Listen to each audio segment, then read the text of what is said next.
ভুলেও কোনোদিন ছেলে মেয়ের উপরে বদদোয়া করবেন না।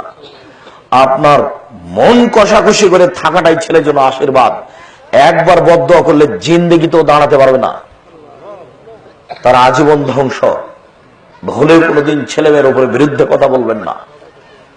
হ্যাঁ, আপনি মা, ছেলে ভুল করেছে, খুব অন্যায় করেছে, তার মানে মা যদি দিন রাত অন্যায় করে তবু মায়ের বিরুদ্ধে কথা বলা যাবে না, এই কথা ঠিক।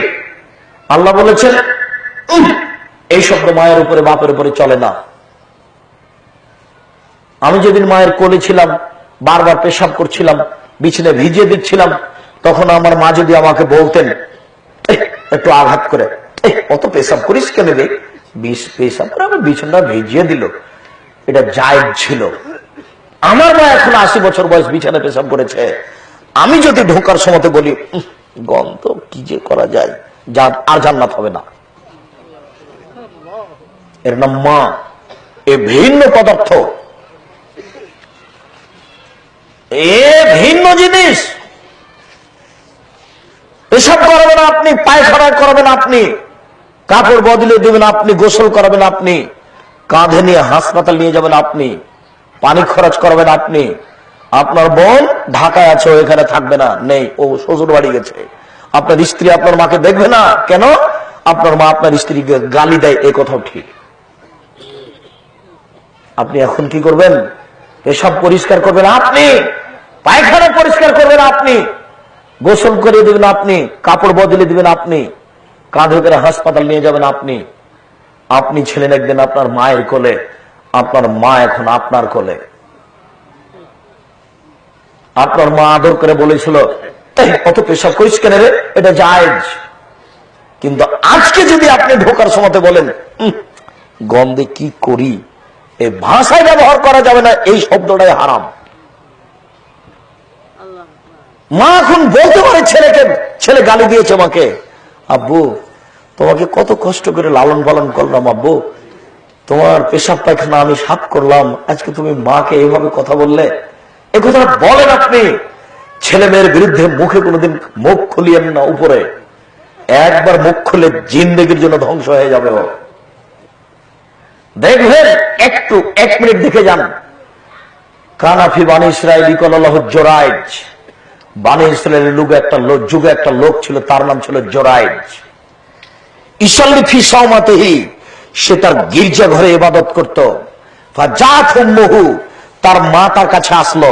ফাদাতহু, তার মা তাকে ডাকলো, জোরাইজ। ফায়াকুলু ফি নাফসিহি উসাল্লি আম উজিবুহা, উসাল্লি আম উজিবুহা। মা যে আমাকে ডাকলো, তো ডাকে সাড়া দিব না সালাত আদায় করব? মা যে আমাকে ডাকলো, তো মাকে সাড়া দিব ডাকে, না আমি সালাত আদায় করব? ভাবতে ভাবতে একটু দেরি হয়ে গেছে। তখন মায়ে বলছেন, আল্লাহুম্মা লা তুমিতহু হাত্তা তুরিয়াহু জুহাল মুমিশাত, আল্লাহ এই ছেলের মরণ দিও না পতিতালয়ের মহিলার মুখ দেখা পর্যন্ত।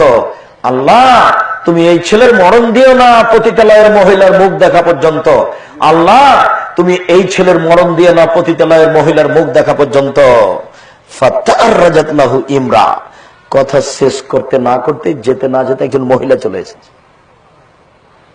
মহিলা চলে এসে তাকে জেনার জন্য বললো, ফাআবা, জোরাইদ জেনার কথাটি নাকচ করলো, না এটা হতে পারে না। ফাতাতা রাইয়ে, মহিলা একটা রাখালের কাছে আসলো। ফামকানাতু, রাখালকে জোর করে ধরে জেনা করলো। ফাওয়ালাদা, তারপর একটা বাচ্চা জন্ম দিল। ফাকালাত হুয়া মিন জোরাইজ, বাচ্চা জন্ম দিলেই সে বললো এই বাচ্চাটি জোরাইজের। ফাতাহু, গ্রামের লোক আসলো। ফাকাসসারুহু, তার গির্জাঘরকে ভেঙে চুরে ধুলা ধুলা খান খান করে দিল। ওয়ানজালুহু, তাকে টেনে হেঁচড়ে ঘর থেকে বের করে রাস্তায় নামিয়ে দিল। ও সাব্বুহু, যার যা ভাষায় কুলালো সেভাবে গালি দিল। বেটা,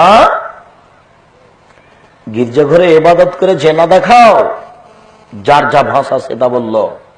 ফাতাওয়াদ্দা, ওযু করলো। ও সাল্লা রাকাতান, 2 রাকাত সালাত আদায় করলো। ওয়া কালা লিল ওয়ালাদ, বাচ্চাকে বলল, মানাবুকা, বাচ্চা তোমার বাপকে? বাচ্চা বলল, আবিয়া রাই, আমার বাপ রাখাল। দুধের ছেলে বলল, আমার বাপ হলো রাখাল। ফাকাল, গ্রামবাসী বলল, নারী সাবাটাকে বিদ্যাহার, জোরাইজ তোমার গির্জা ঘর আমরা স্বর্ণ দিয়ে বানিয়ে দেব, কালাল্লাহ ইল্লাবি তোরা, আমি স্বর্ণ দিয়ে বানানো ঘর চাই না, আমার ঘর মাটি দিয়ে বানিয়ে দিতে হবে। বুখারী মুসলিম। কি বললাম আপনাকে, 1 মিনিটের জন্য দেখাতে চেয়েছি। দেখেছেন, খালি মা একটু দেরি হতে বলে চলে গেছে। আল্লাহ পতিতালয়ের মহিলার মুখ দেখা ছাড়া এর মরণ দিও না। দেখলেন কি ঘটনা ঘটলো? জিন্দেগি ছেলে মেয়ের উপরে গালি দিবেন না। রাসূল সাল্লাল্লাহু আলাইহি ওয়াসাল্লাম বলছেন, লা তাদু আলা আওলাদিকুম, ছেলে মেয়ের উপরে কখনো বদদোয়া করো না।